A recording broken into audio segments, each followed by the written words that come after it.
Hello, welcome to Operation Freedom, a show for and about the veterans here in Prince William County. I'm your host, Steve Botello. Today's very special veteran guest is Mr. Daryl Harvey. Daryl, thank you for coming. You're welcome. Okay. We very much appreciate your service. And let's start out about, where did you grow up at? Grew up in Niagara Falls, New York. Really? Okay. And when did you graduate high school? Well, actually, I didn't graduate high school because we moved so much. I just got frustrated. And when I went into service, I went to Fort Leonard Wood, Missouri, went to school for 16 weeks, and got my GED. Okay. So let's go back a little bit. Okay. So was this right after high school, or when you were moving? What's the time sequence here? Well, that was around 1958, and I was drafted in October 31st, 1961. Okay, so you were drafted. So you were out of high school when you were drafted? Is it correct? Yes, Okay. out of So high you were school. out of high school, and you were working and living. Where were you at that time? At Niagara Falls, New York. Okay. And so you got your draft notice. How did that make you feel? It made me feel like I guess the country wanted me, and my neighbors, Okay. or the Uncle Sam sign, which says, "We want you." All right. So you got drafted, and you reported in for the draft. Did you have a choice of which service you wanted to go into? It was the Army. The test that I took was for the Army. For the Army. So you went ahead and were inducted into the Army. Right. Okay. Where'd you go to basic at? Went to base at Fort Knox, Kentucky. Fort Knox, Kentucky. October 31st, 1961, Halloween Day.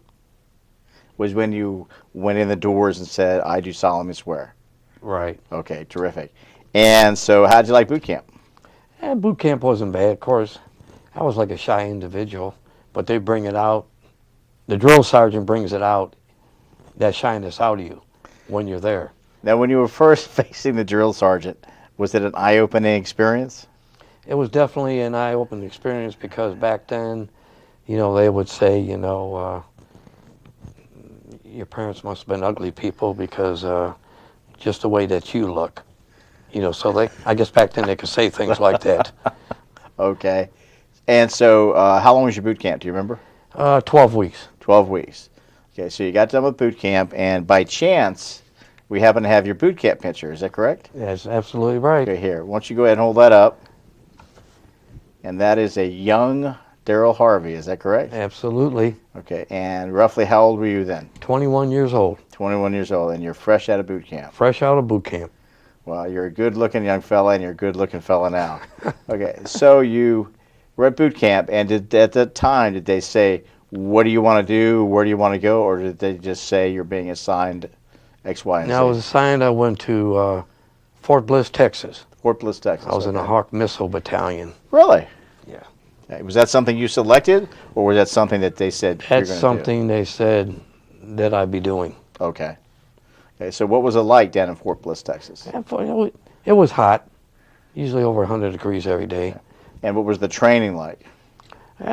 Training wasn't bad. We went out there on the Hawk missiles, and but right after that, it came up for my re-enlistment. Really, that quickly? Yeah. So by then, what was it? Your initial enlistment was what, 2 years? 2 years. Really?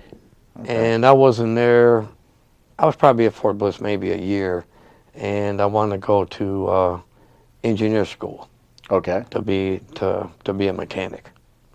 Okay. Okay. And so, what did you work out? I went to Fort Belvoir, and for 3 months, and I graduated from Fort Belvoir at the Fort Belvoir Engineer School.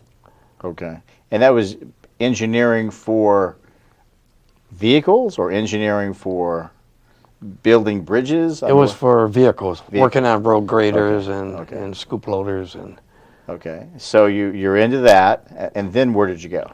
I went from there, I went to Okinawa, 1962. Wow. Okay. That's a leap from Belvoir to Okinawa. Okinawa, exactly. Okay. So now you're in Okinawa. Now what?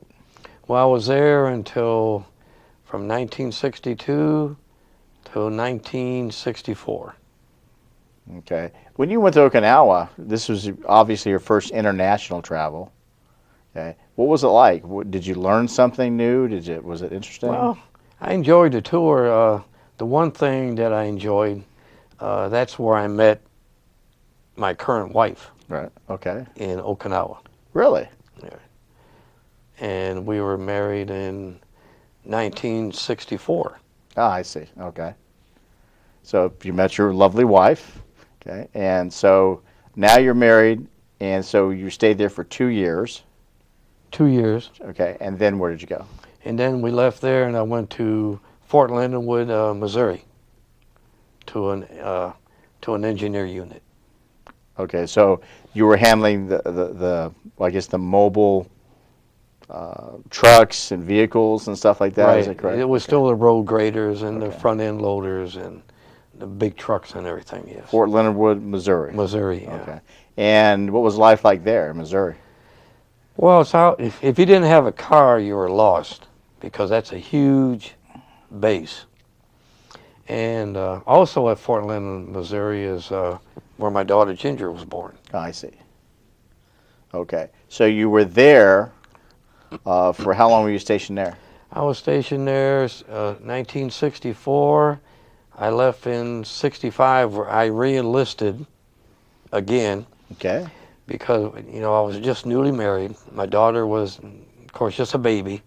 And my mother had written me a letter and asking me to consider staying in the Army because all the industry, like Kimberly-Clark and Hooker, was moving out. From your hometown? From my hometown. That's interesting. So I listened to my mother, and I re-enlisted. I gotta be honest with you, I've never heard anyone tell me that. Yeah. My mom told me to re-enlist. Okay. Yep. She asked me should be a good idea for you to re-enlist, just getting married. There's no jobs back here at home. Okay. So I considered it. So you re-enlisted, and then what? Well, then I went home. When I went home on leave, Mm-hmm. and 1965, I ended up in Fort Devens, Massachusetts. Okay, so you went home on leave, and then your next duty station was Fort Devens. Fort Devens, Massachusetts. And what was there? I was with the 20th Engineer Battalion. Okay. And shortly after that, our battalion was ordered to go to Vietnam. Really? And this was what time? It was 65-ish? 65 November. Okay. I was married January 17th, 1964, and I was on my way to Vietnam in November of 65. Wow. And were you very apprehensive? Were you raring to go? I mean, what was your thinking? Well, I was still in my 20s. Right. Yeah, I was a little apprehensive what, of course, going off to war and everything, Okay. And it didn't bother me that my mother asked me, consider staying in, because it's so funny. After I did re-enlist, of course, and then I went to Vietnam. So you go to Vietnam. Okay. So Daryl's going to Vietnam. What happens? Where in Vietnam do you go? What are your first, I guess, thoughts of being there? Well, it was a war zone and everything. Of course, everybody worries. And me just being married, and we went by ship, our whole battalion. Wow. So that was 30 days on the ship. I mean, we got off twice. Once in San Diego for a few hours, and once in Okinawa. But all the rest of the time we were on that ship. Wow. Until we landed in Vietnam on New Year's Day, 1966, January 1st. Wow. So you pull in the port, and now you start unloading. What's going on? Yeah, that's it, because we first got there, and then of course, we set up our base camp. And, of course, as soon as we got there, even though I was in the engineer battalion, we still went on patrol, had to set up a perimeter. And I remember being there, and I seen two people walking around the compound, which I didn't know. I knew they were probably of Asian descent and everything. And here, I'm telling them to halt, because I didn't know who they were. I mean, Right. just landed in a war zone. So I I think they took them and, and questioned them and everything, and then come to find out they were in the Merchant Marines, which I had no knowledge, Right. I just, 30 days on a ship, here I'm in Vietnam in a war zone, and so I guess that worked out all right. Yeah, so they chose the wrong place to take a walk. Take a walk, yeah. Okay. So you're there, and you're in your first 30 to 60 days, first 90 days. We was only there probably a week, Mm-hmm. and then we went to another place called Dong Batin, which is a little way. We set up base camp there, and then we were there until like March, and they asked did anybody want to go on R&R then, because I just got in the country in January, and I says, well, what do you have available? And I picked the Philippines, where my wife is from. So I got to go to the Philippines. So where is Dina? Is Dina still back home? Does she go to the PI? I mean, She's still at home. She's okay. I left them in Newport News, Virginia. Okay. So you took R&R to the PI. Yep. And did you go see her family? I seen the whole family. I seen my mother-in-law. In fact, I was the last one to see her.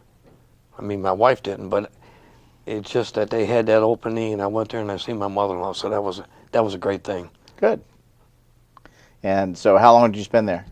I was there 1 week. 1 week. Okay. Then you got to go back to... I got to go back to Vietnam again. Go back to Vietnam. Back to Vietnam. And so now what are you doing? Well, now they transferred some of us to the 84th Engineer Battalion Construction. Mm-hmm. Okay, some of us went up north. Some of the other fellow soldiers went to Pleiku. I guess it's south, I guess. They went to Pleiku. And I was thinking, well, who's going to get the worst of this, going. We went to the Central Highlands, and we was up in An Khe. What was that like? Well, we was up there with our company, B Company, got attached to the 1st Cavalry Division, the Infantry Division. Right. So what they have you doing? Well, a mission came up that we had to go on. There was 100 of us. And I can remember the company commander saying, this is an area where not too many American troops have been in. And I can remember him saying, I don't know how many of us are going to be coming back alive, which was, here I'm 25 now, I'm 25 years old. And, I'm thinking about that. There where we're going to, not many people were there. Wow. So you went out on this patrol. How long was the patrol? Well, we went by LST, a ship, with our equipment. We couldn't get off the ship that night because they were mortaring over on the land and everything. And we finally got off the ship, spent the night with a Vietnamese artillery battalion, which I remember writing a letter home to my mother. I didn't write them to my wife because I know she'd get all skittish and everything.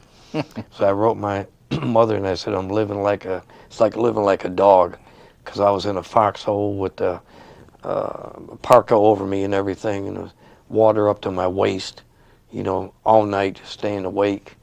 And I remember him saying too, well, I don't think they'll shoot at us because we're with an engineer unit. And that wasn't true. Let's say you're an American soldier, they're going to shoot at you. Right. So the next day, our convoy left to go to where we're going on a mission, and we no sooner got started, and then we seen the men, women, and children down in the ravine, like waving at us. And then it got real quiet, and that they ambushed our convoy. So the men, women, and children were part of the ambush.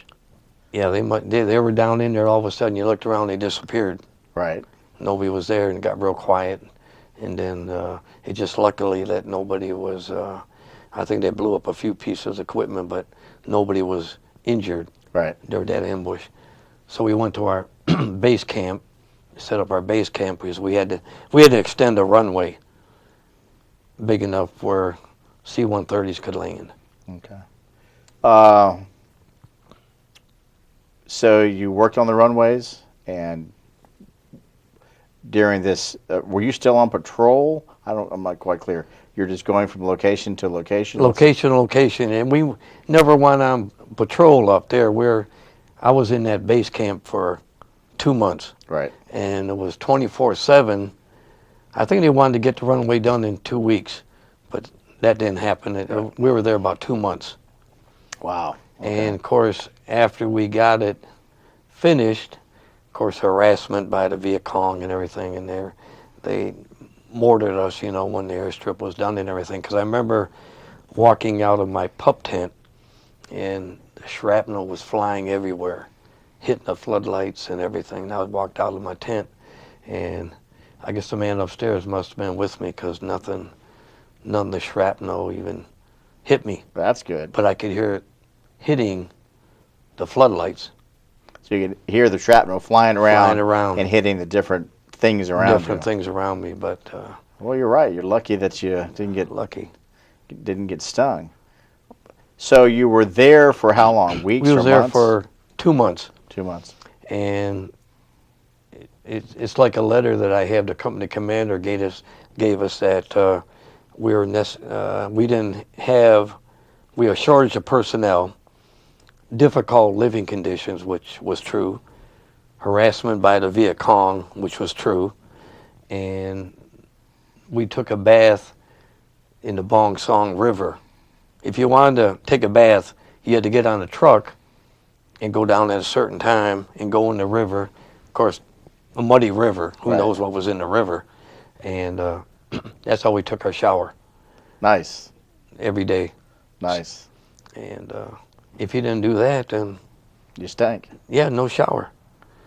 But a friend of mine who was with me in a pup tent, and he was on the bridges in Bong Song. The place we're in was Bong Song, LZ English, and he was on the bridge every night.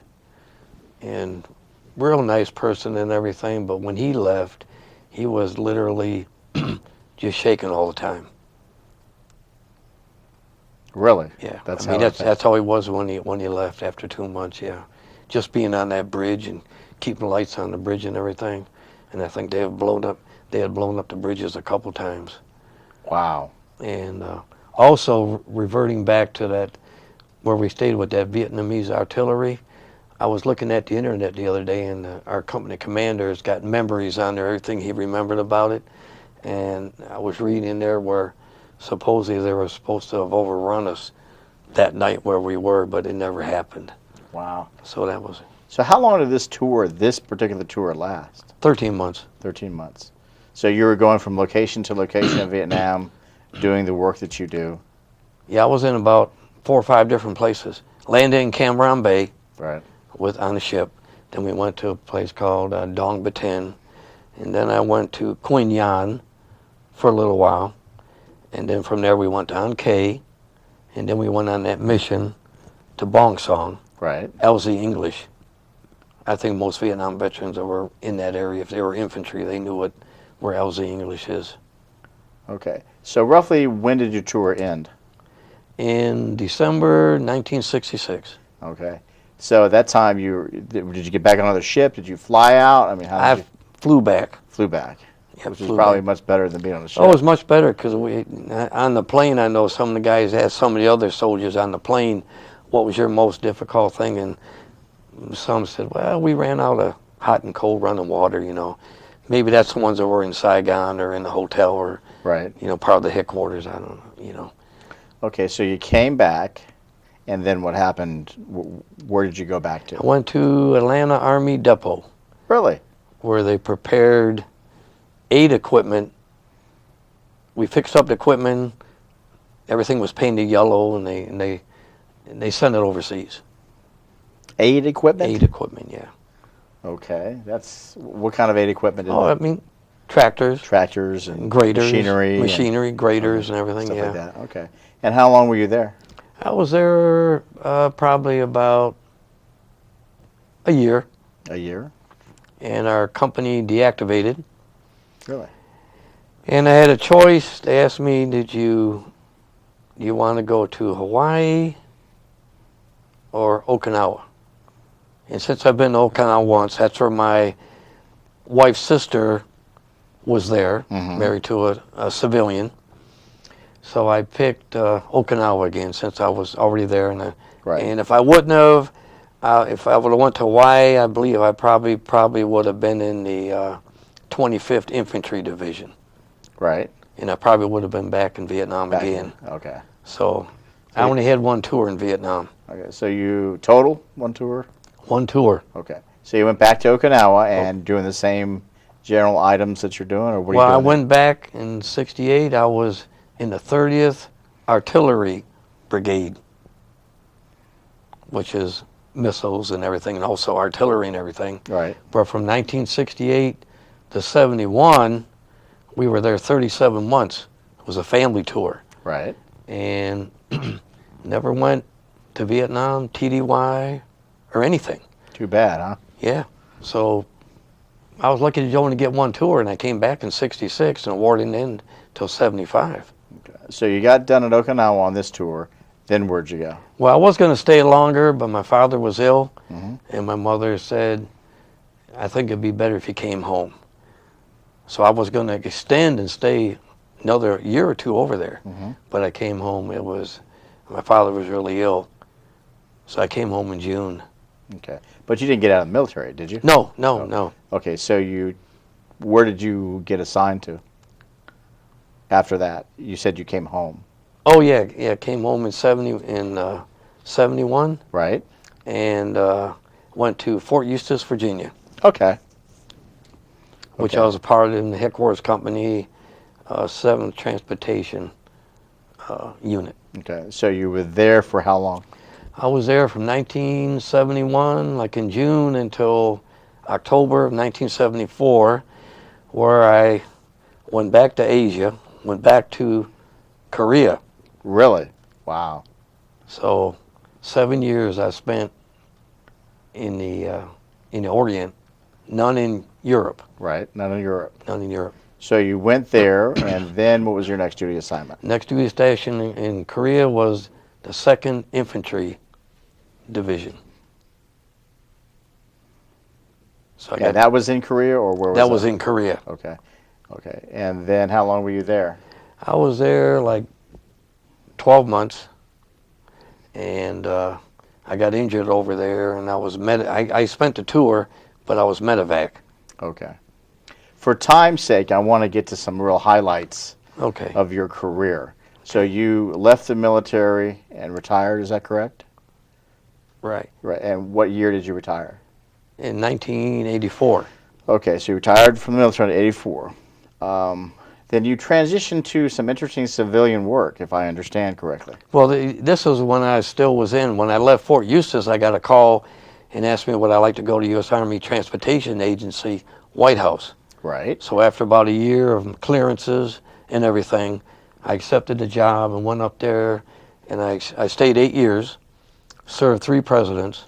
Right, but you already left the military. I was still in the Army.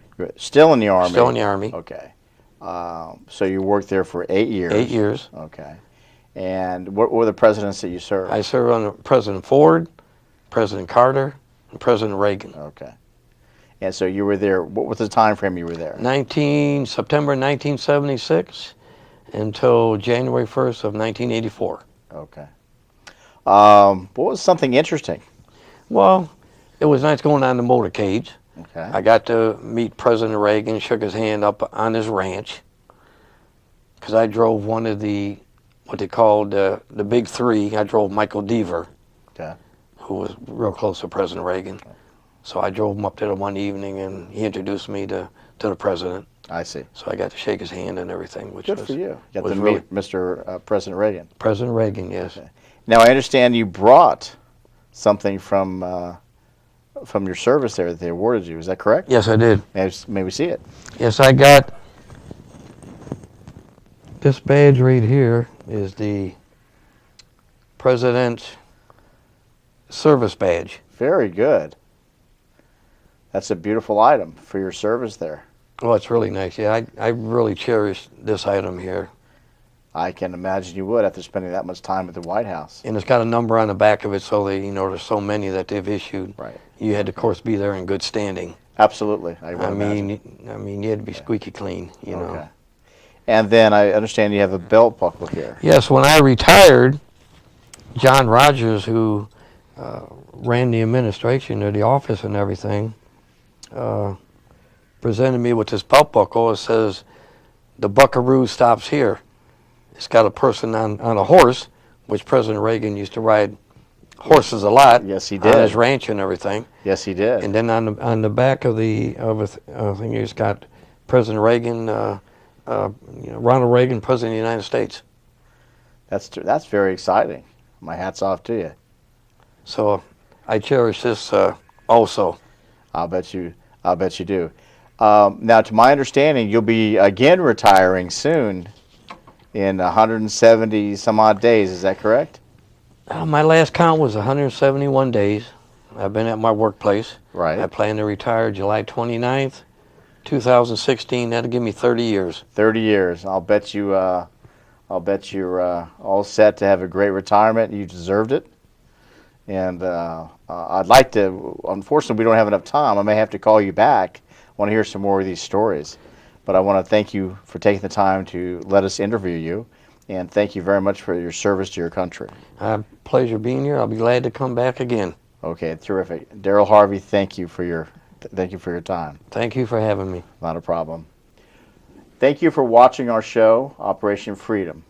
If you're a veteran and you would like to consider being interviewed, please feel free to contact me at Steve, STVE, Botello, BOTELLO, at Comcast.net. Thank you for watching. Have a great day.